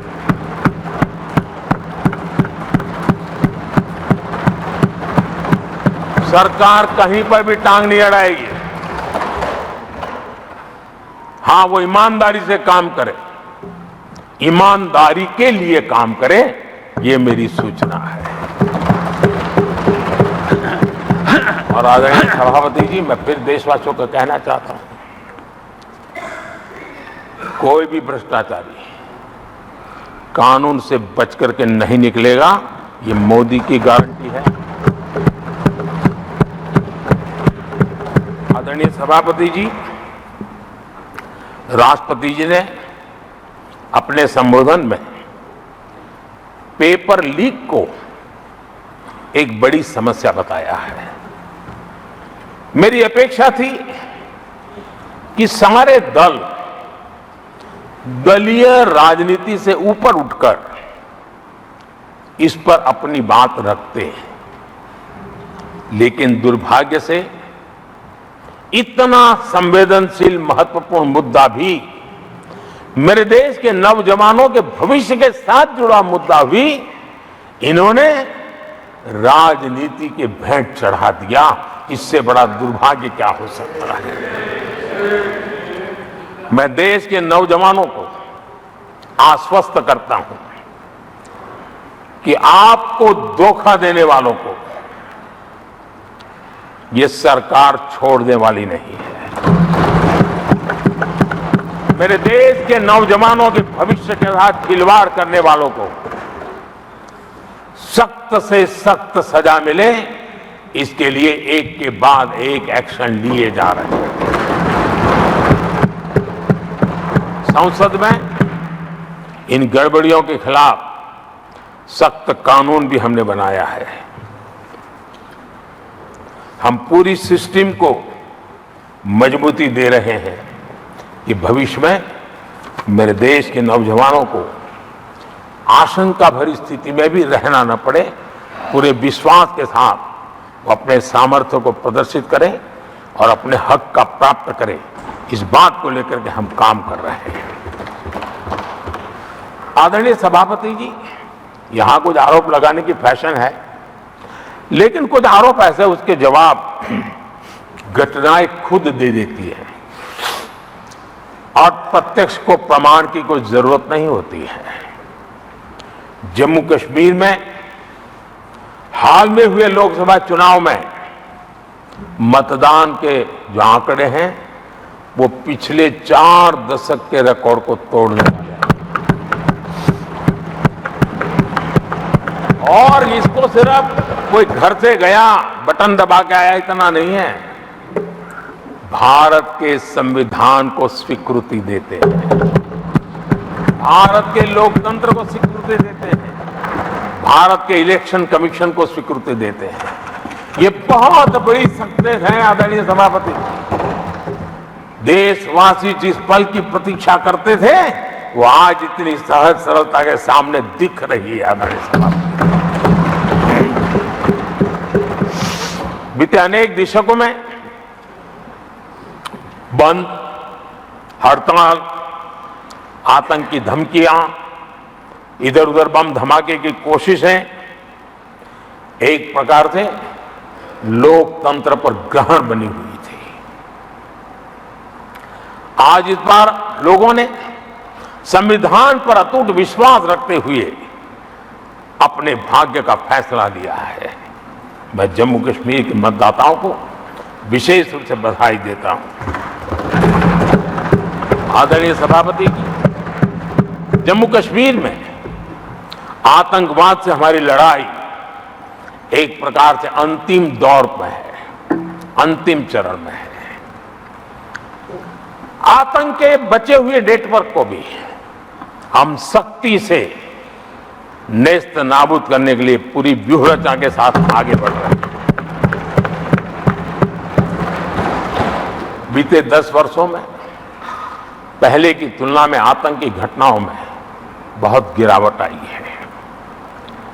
अब पत्थरबाजी की खबरें भी शायद ही किसी कोने में एक आध बार आ जाए तो आ जाए। अब जम्मू कश्मीर में आतंक और अलगाव खत्म हो रहा है और इस लड़ाई में जम्मू कश्मीर के नागरिक हमारी मदद कर रहे हैं, नेतृत्व कर रहे हैं। ये सबसे जरा विश्वास पैदा करने वाली बात है। आज वहां टूरिज्म नए रिकॉर्ड बना रहा है, निवेश बढ़ रहा है।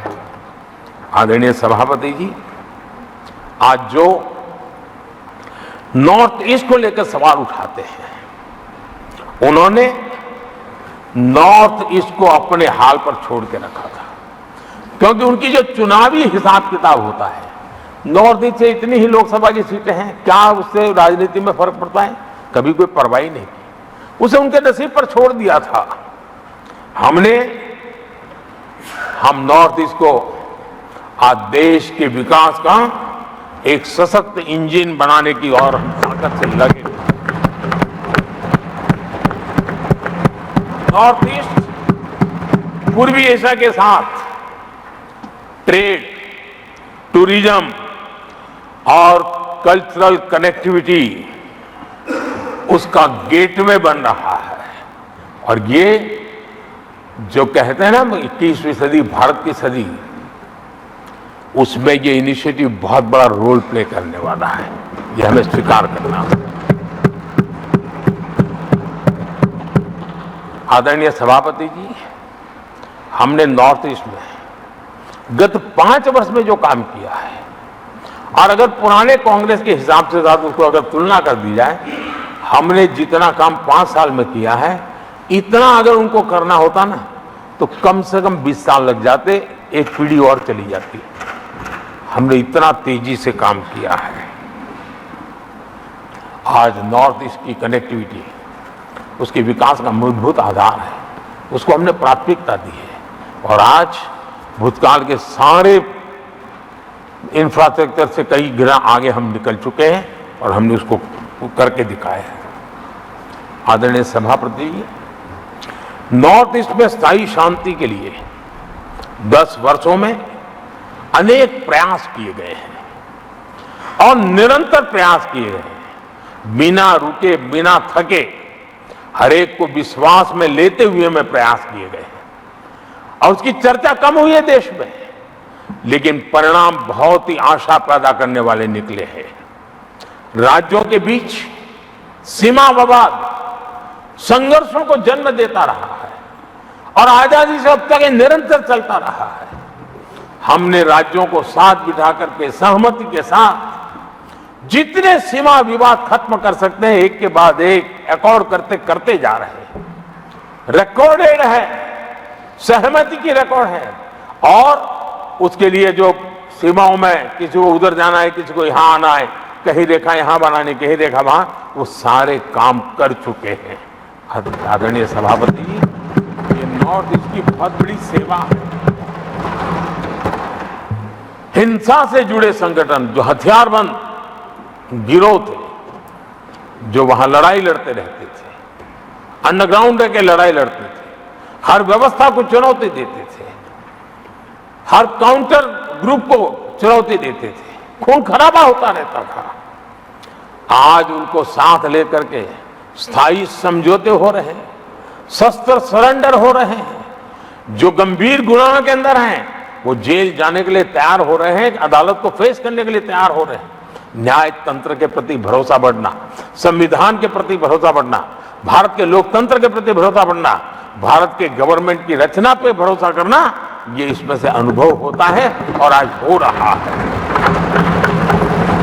आदरणीय सभापति जी, मणिपुर के संबंध में मैंने पिछले सत्र में विस्तार से बात कही थी, लेकिन आज मैं फिर से एक बार दोहराना चाहता हूं। मणिपुर की स्थिति सामान्य करने के लिए सरकार निरंतर प्रयासरत है। वहां जो कुछ भी घटनाएं घटी, 11,000 से ज्यादा एफआईआर की गई है। मणिपुर छोटा सा राज्य है, 11,000 एफआईआर की गई है, 500 से ज्यादा लोग अरेस्ट हुए हैं। आदरणीय सभापति जी, इस बात को भी हमें स्वीकार करना होगा कि मणिपुर में लगातार हिंसा की घटनाएं कम होती जा रही है। इसका मतलब शांति का आशा रखना, शांति पे भरोसा करना संभव हो रहा है। आज मणिपुर के अधिकांश हिस्सों में आम दिनों की तरह स्कूल चल रहे हैं, कॉलेज चल रहे हैं, दफ्तर और दूसरे संस्थान खुले रहे हैं। आदरणीय सभापति जी, मणिपुर में भी जैसे देश के अन्य भागों में परीक्षाएं हुई, वहां भी परीक्षाएं हुई हैं और बच्चों का अपनी विकास यात्रा जारी रखी है।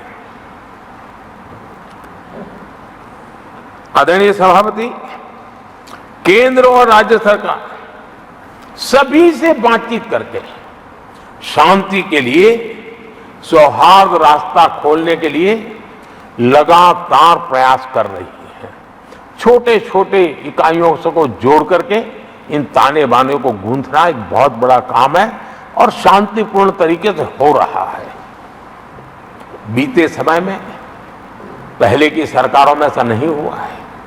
गृह मंत्री स्वयं कई दिनों तक वहां रहे हैं, गृह राज्य मंत्री हफ्तों तक वहां रहे हैं और बार बार वहां जाकर के संबंधित लोगों को जोड़ने का प्रयास करते रहे हैं।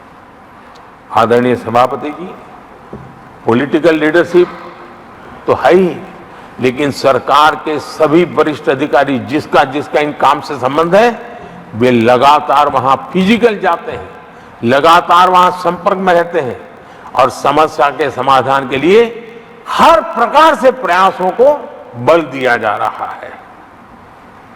आदरणीय सभापति जी, इस समय मणिपुर में बाढ़ का भी संकट चल रहा है और केंद्र सरकार राज्य सरकार के साथ मिलकर के पूरा सहयोग कर रही है।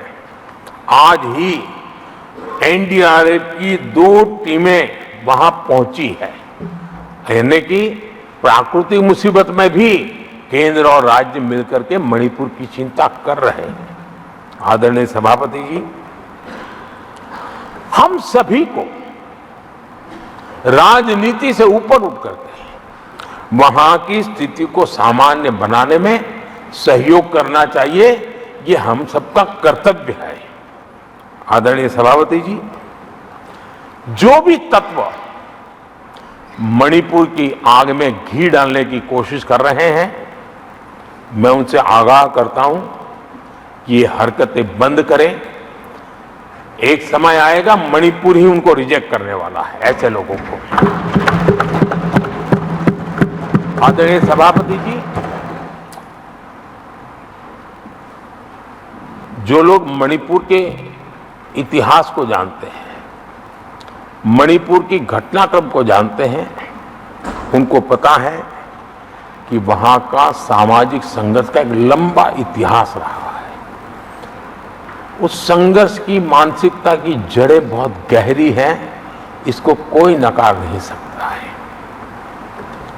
और कांग्रेस के लोग ये न भूले कि मणिपुर में इन्हीं कारणों से 10 बार राष्ट्रपति शासन लगाना पड़ा है। इतने छोटे से राज्य में 10 बार प्रेसिडेंशियल रूल लगाना पड़ा है, राष्ट्रपति शासन लगाना पड़ा है। कुछ तो मुसीबतें होगी, और ये हमारे कार्यक्रम में नहीं हुआ है। लेकिन फिर भी राजनीतिक फायदा उठाने के लिए वहां पर जिस प्रकार की हरकतें हो रही है, और राष्ट्रपति जी, आदरणीय सभापति जी, मैं इस सदन में देशवासियों को मैं बताना चाहता हूं, 1993 में मणिपुर में ऐसे ही घटनाओं का क्रम चला था, और इतना तीव्र चला था, इतना व्यापक चला था, वो 5 साल लगातार चला था। तो ये सारा इतिहास समझ करके हमें बहुत समझदारी के पूर्वक स्थितियों को ठीक करने के लिए प्रयास करना है। जो भी इसमें सहयोग देना चाहते हैं, हर एक का सहयोग भी हम लेना चाहते हैं, लेकिन हम सामान्य स्थिति को बरकरार रखने में, शांति लाने में भरपूर प्रयास कर रहे हैं। आदरणीय सभापति जी, ये मेरा सौभाग्य रहा है कि मैं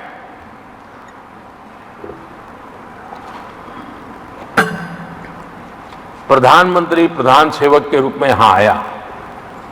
उसके पहले लंबे अरसे तक मुझे मुख्यमंत्री के रूप में सेवा करने का अवसर मिला था,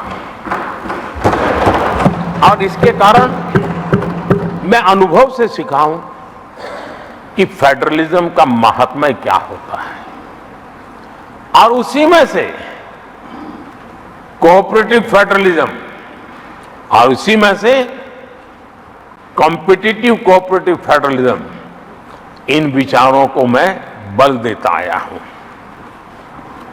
और इसीलिए जब G20 समिट हुई तो हम दिल्ली में कर सकते थे, हम दिल्ली में बहुत बड़ा तामझाम के साथ मोदी की वाहवाही कर सकते थे, लेकिन हमने ऐसा नहीं किया।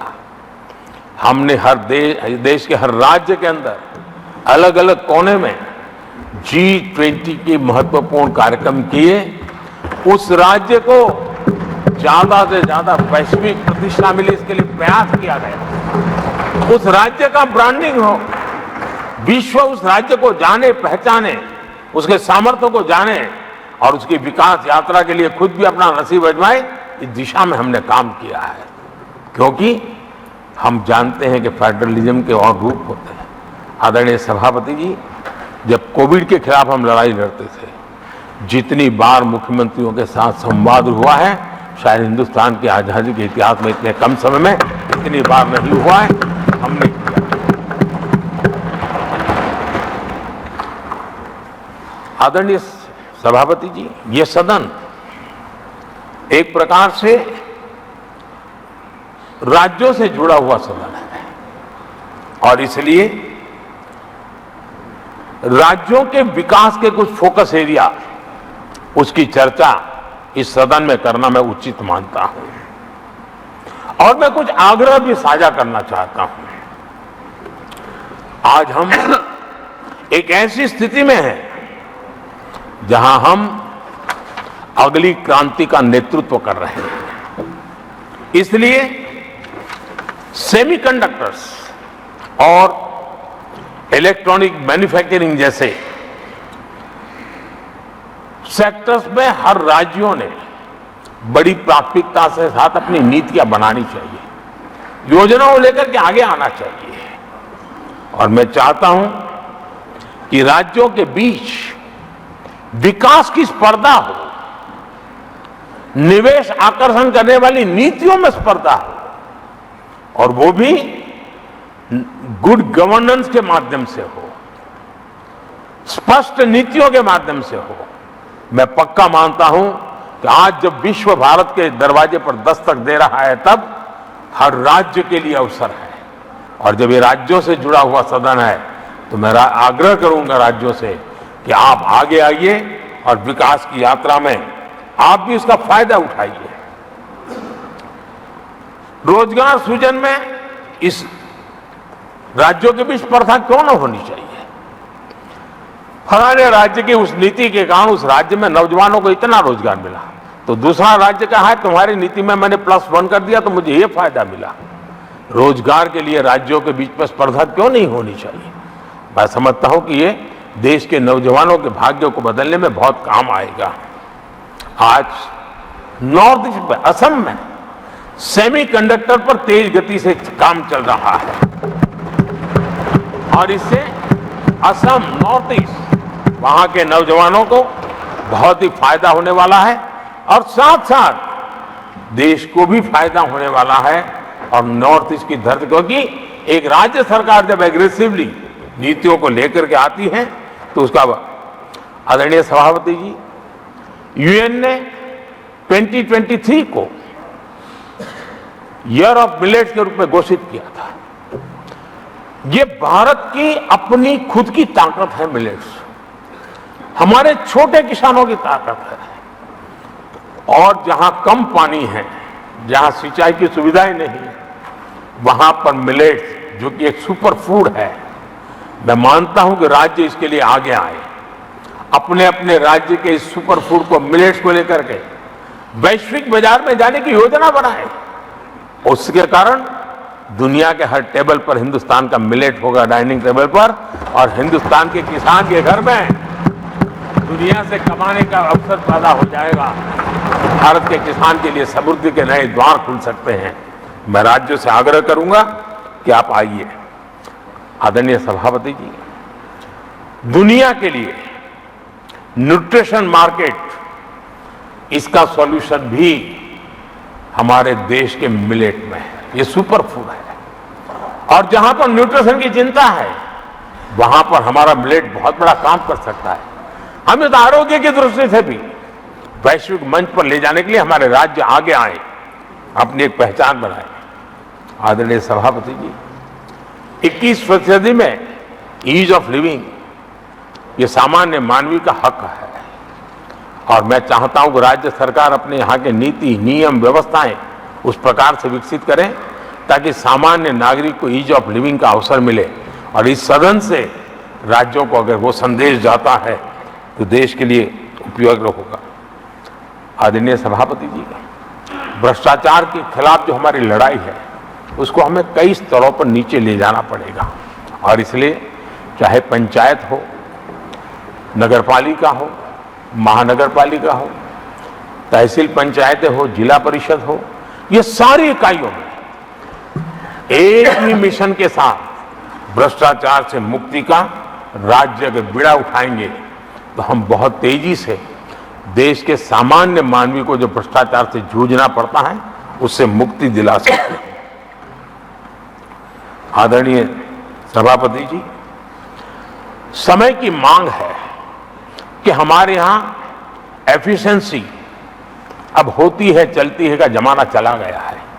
21वीं सदी में भारत को अगर भारत की सदी के रूप में अपने आप को प्रस्तावित करना है तो हमारे गवर्नेंस के मॉडल में, हमारे डिलीवरी के मॉडल में, हमारे निर्णय प्रक्रिया के मॉडल में एफिशिएंसी बहुत अनिवार्य है। मैं आशा करता हूं कि सर्विस की स्पीड बढ़ाने में, निर्णयों की स्पीड बढ़ाने में एफिशिएंसी की दिशा में काम होगा। और जब इस प्रकार से काम होते हैं तो ट्रांसपेरेंसी भी आती है, इफ्स एंड बर्थ भी नहीं रहते हैं और सामान्य मानवीय के हकों की रक्षा भी होती है और ईज ऑफ लिविंग इसका एहसास हर नागरिक कर सकता है। आदरणीय सभापति जी, मेरा एक कन्विक्शन है और मैं मानता हूं कि आज समय की मांग है कि हमारे देश के नागरिकों के जीवन से सरकार की दखल जितनी कम हो उस दिशा में हमने प्रयास करना चाहिए। रोजमर्रा की जिंदगी में सरकार सरकार सरकार, अब हम उस दिशा में जा रहे हैं। तब हां, जिनको सरकार की जरूरत है, जिनके जीवन में सरकार की उपयोगिता आवश्यकता है, उनके जीवन में सरकार का अभाव नहीं होना चाहिए। लेकिन जो अपने बलबूते पर जीवन को आगे बढ़ाना चाहते हैं, सरकार का प्रभाव उनके रोकने का प्रयास न करें और इसलिए सरकार की दखल जितनी कम हो वैसी समाज और सरकार की व्यवस्थाओं को विकसित करने के लिए मैं राज्यों से आग्रह करता हूं कि आप आगे आइए। आदरणीय सभापति जी, क्लाइमेट चेंज के कारण प्राकृतिक आपदाओं की स्थिति बढ़ती जा रही है और वो किसी को एक कोने में करने वाला काम नहीं होता है। हमने सामूहिक रूप से मिलकर के काम करना होगा। राज्यों ने अपने सामर्थ्य बढ़ाना होगा ताकि प्राकृतिक आपदाओं को हम पूरा, पीने के पानी की व्यवस्था वो भी उतना ही महत्व देना होगा, सामान्य मानवीय को आरोग्य की सेवा वो भी उतना ही महत्व देना होगा। और मैं मानता हूं कि हमारे राज्यों में राजनीतिक इच्छा शक्ति के साथ इन मूलभूत कामों की दिशा में हमारे राज्य जरूर जुड़ेंगे। आदरणीय सभापति जी, ये दशक और ये सदी भारत की सदी है, लेकिन भूतकाल हमें कहता है कि अवसर तो पहले भी आए थे, लेकिन हम अपने ही कारणों से अपने अवसरों को खो चुके थे। अब हमें अवसर खोने की गलती नहीं करनी है। हमें अवसरों को ढूंढना है, हमें अवसरों को जकड़ना है और अवसरों के सहारे हमें अपने संकल्पों को सिद्ध करना है, उस दिशा में जाने का। इससे बड़ा कोई समय नहीं हो सकता है जो समय आज भारत के पास है, 140 करोड़ देशवासियों के पास है, विश्व के सबसे युवा आबादी वाले देश के पास है। और इसको जो देश हमारे साथ आजाद हुए थे वो हमसे आगे निकल चुके हैं, बहुत तेजी से आगे निकल चुके हैं। हम नहीं पहुंच पाए, हमें इस स्थिति को बदलना है और इस संकल्प को लेकर के हमें जिन देशों ने 80 के दशक में रिफॉर्म्स किए, वे आज बहुत तेजी से एक विकसित देश के रूप में खड़े हो गए हैं। हमें रिफॉर्म्स को बुरा मानने की जरूरत नहीं है, रिफॉर्म से कतराने की जरूरत नहीं है।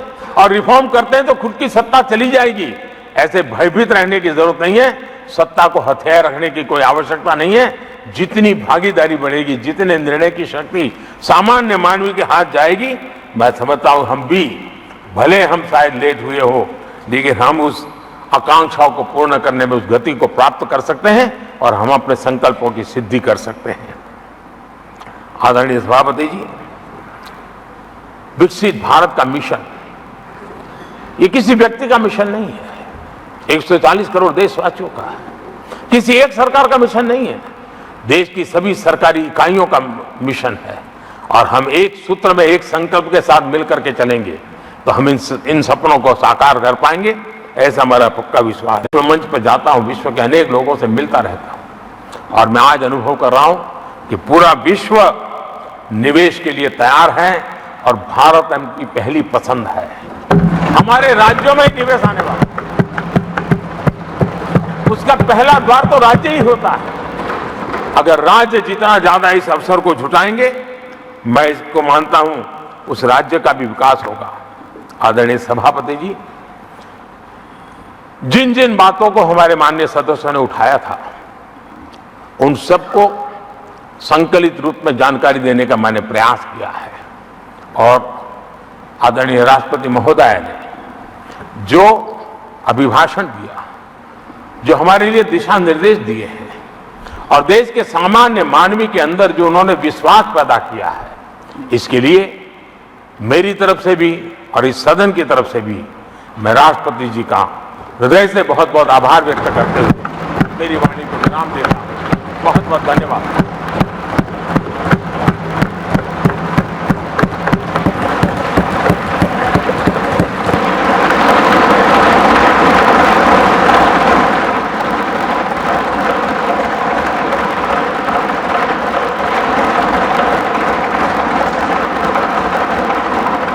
I shall